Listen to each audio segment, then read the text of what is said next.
Collective, what is poppin'? It's your girl.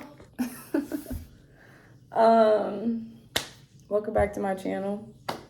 It's been a hot few weeks without y'all. It's been a hot few weeks.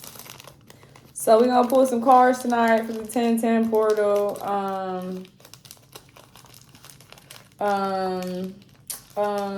Yeah, which is crazy because I feel like all year 10-10 and 12-12 have been like the angel numbers that have been coming out, like sticking out to me, popping out to me all year. So I'm like, I don't know, this message might be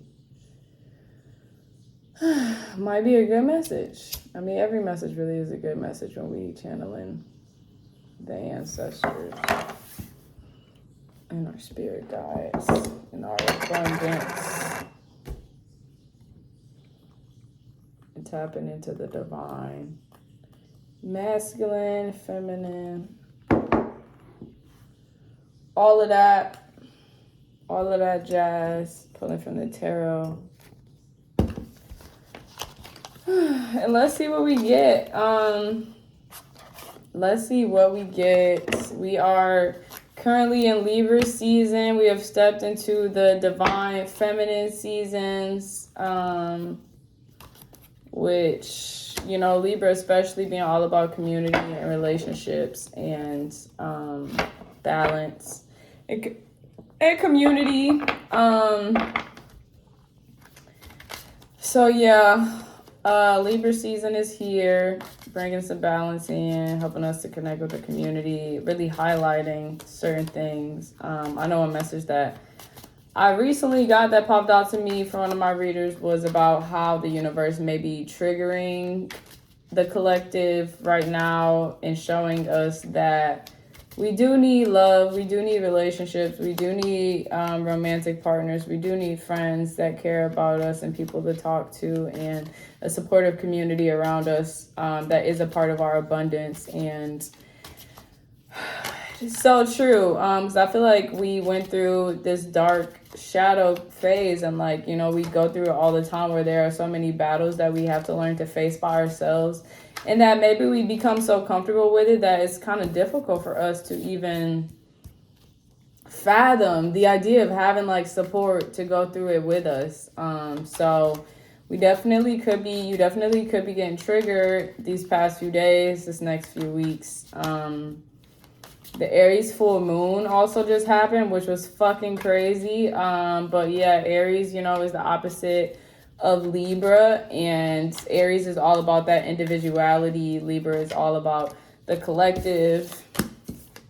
Healing, universe, divine ancestors, please give messages to the collective that are of our greatest abundance and necessary information in order to proceed forward. Whatever you deem necessary for tonight, for this 10-10 portal for Libra season, divine feminine seasons. Thank you so much. Ashe. But yeah, one of my astrologers was saying how the Aries full moon could have triggered or highlighted areas in which the ways that we heal, the way that we transform. I think heal, that was really the main one that stuck out for me, because Chiron is also in Aries, and Chiron is like the wounded healer. So Chiron is all about our wounds and things that it's like when you think about like trauma and stuff like that, and the Chiron is really like that placement in our birth chart that represents where, like, which wounds trigger us the most, or which we have to like transform the most, which can, you know, help us to evolve and grow the most, which was wild because mine is in Virgo. I forgot what house it's in, but like one of my things is that I feel like I'm always misunderstood. And yeah, I literally went through that the past few days. I feel like I've been just misunderstood, you know, and that's one of the things that triggers me the most, is one of my wounds that hurt the most. I feel like the universe was definitely like pressing on that just to see how I would heal through it and move through it and evolve through it. So I'm grateful for it, even though it really did like hurt and it was a lot. Like I'm still getting through it. But yeah, so if you're feeling like some of your deepest wounds are being triggered, you know, that is why. And it's always for the greatest abundance at the end of the day. If we can learn to transmute that energy for the better, then that's what we came here to do. We didn't come here, you know, just for life to be easy and to coast, but to see how we could heal our ancestral line and how we can grow and what we can learn and, you know, what we have left to evolve from and experience. So yeah, those are some of the initial thoughts that I have. Also, last weekend I was getting this message of like the villain era, stepping into your villain era, which isn't about like necessarily being the bad guy, but it's more so about putting yourself first, and not really caring so much about what other people think and what other people need and what other people want. For me, that's been such a big thing lately too, because it's like I feel like in life, when you take on more responsibility, then you also have more people dependent on you to be in certain places at certain times and more obligations, which makes life a little more difficult and makes it a little more of a challenge for you to really put yourself first and what you need first and what you should be doing first and what you can actually do first. So yeah. But we're gonna focus on the collective today. So let's get 2 more cards and then we'll start breaking these down. I hope that you guys have been good and well. Hope that Aries full moon didn't kick your ass, but helped you to feel, you know, empowered and really step into yourself individually, who you are, especially when it comes to the collective and showing up as yourself, even when, you know, it's a lot of people questioning that and your integrity and your individuality and wanting you to maybe step out of your Empress energy and,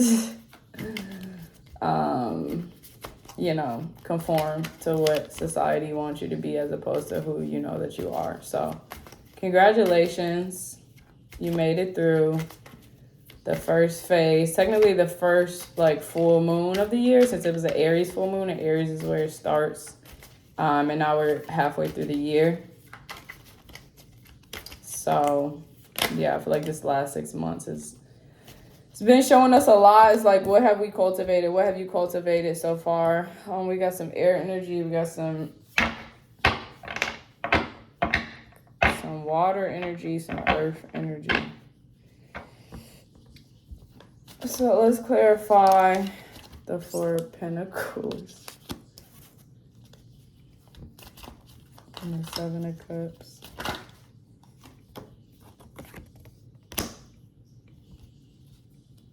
Yeah, she working. Let's clarify the Queen of Cups. I feel like I haven't pulled in so long.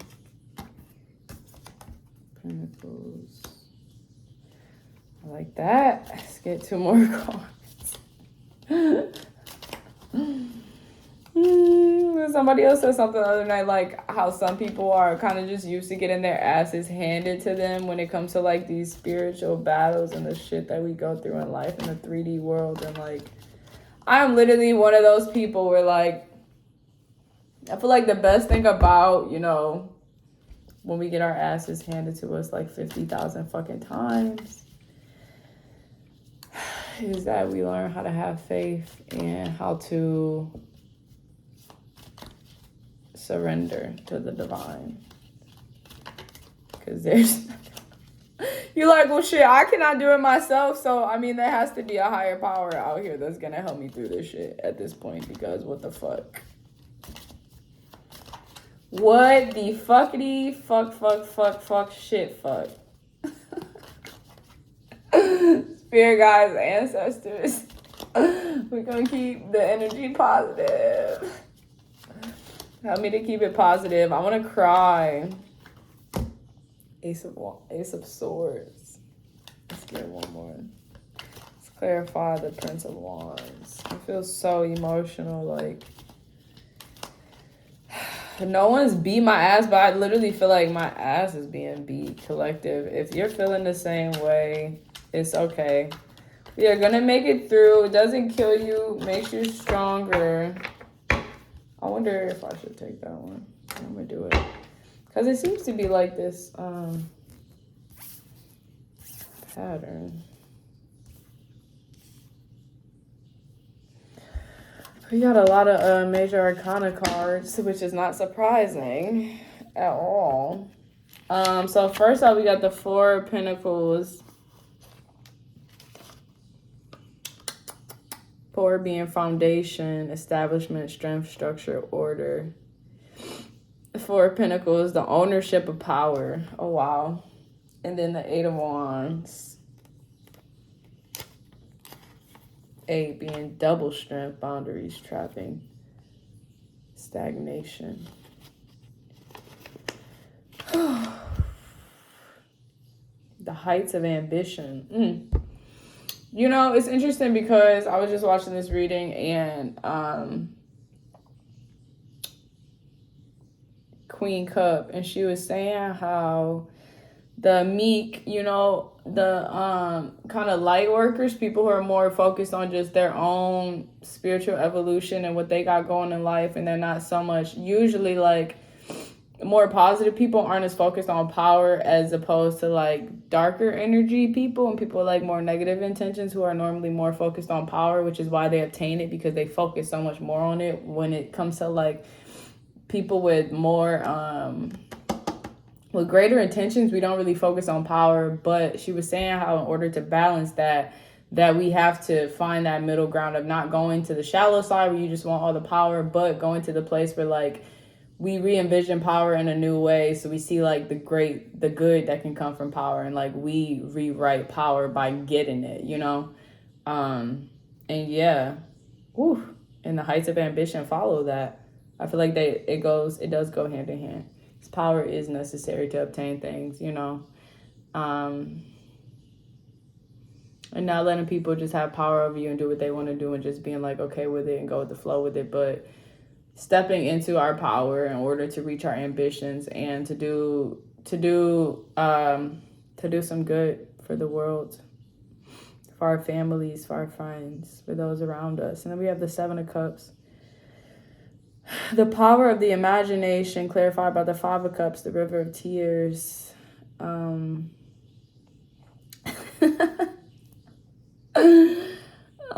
That tears card is like crazy because I just want to cry right now.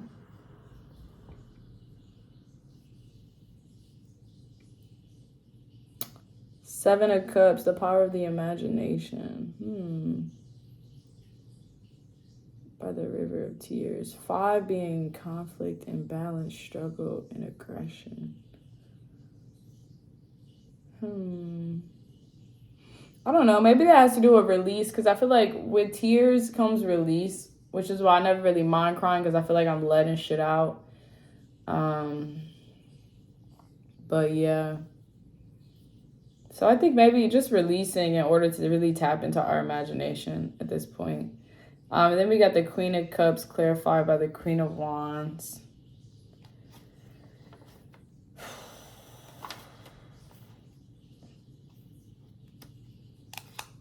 Queen being water.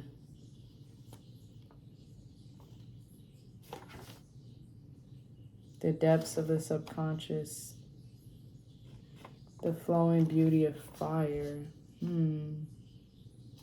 You know what? And I feel like this is like divine feminine, divine masculine coming into balance, which really does talk about that whole power aspect and asking for more out of life.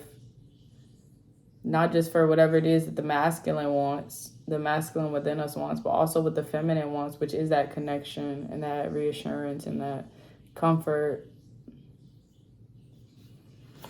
Then we have the Princess of Pentacles.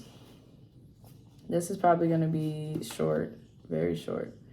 The Womb of the Worlds, clarified by the Six of Cups, water energy. The Pleasure of the Sun Child.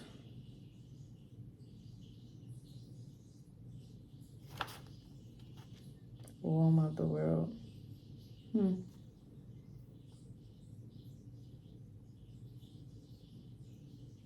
Oh, wow. Maybe it's about thinking about our creations too, and like what they want to be and how they want to be expressed and what they want to grow into and what they might make other people feel like. Because that was another message I got recently, was using the shit that we're going through and getting through in life and the things that we have been through to inspire others to do the same by speaking about it. Not that we have to share everything and talk about everything and give away all of life details and, but I think that it is impactful to be able to use our stories and what we go through so other people don't have to, or at least so they can have a better understanding, or so they can feel that community aspect that somebody else went through this too, like they're not alone. But yeah, so next we got the Empress.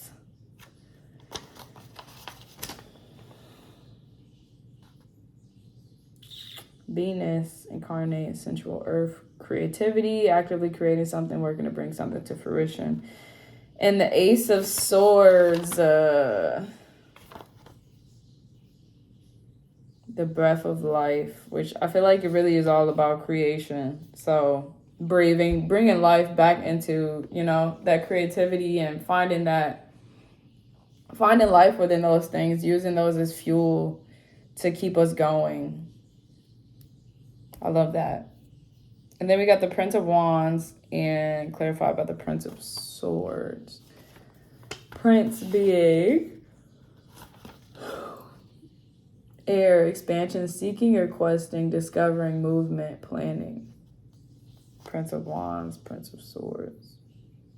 The adventure of passion, clarified by charging into the fray. Oh, wow. Following our passions to really go after what it is that we want, to really expand our mind beyond, just the simple necessities that we thought we needed, and to really broaden it to what it is that we want. Let's do one more card to clarify. We're 17 minutes. That's not bad. One more card. Spirit guides, universe, ancestors. One more card for the collective. This is for this 1010 portal. What is this? What is this? Ask and you shall receive.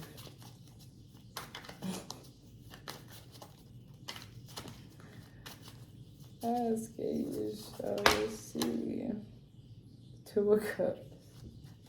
They look so in love.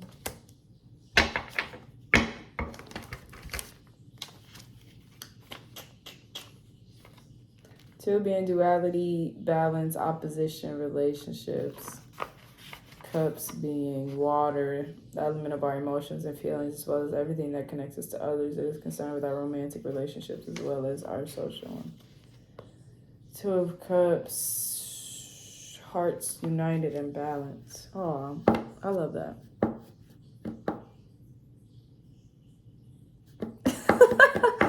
I love that. I love that for the collective, you guys. Yeah. I hope you have a great night. Thank you so much for tuning in always. As always. Have a beautiful night. Sending all of my love. Mwah.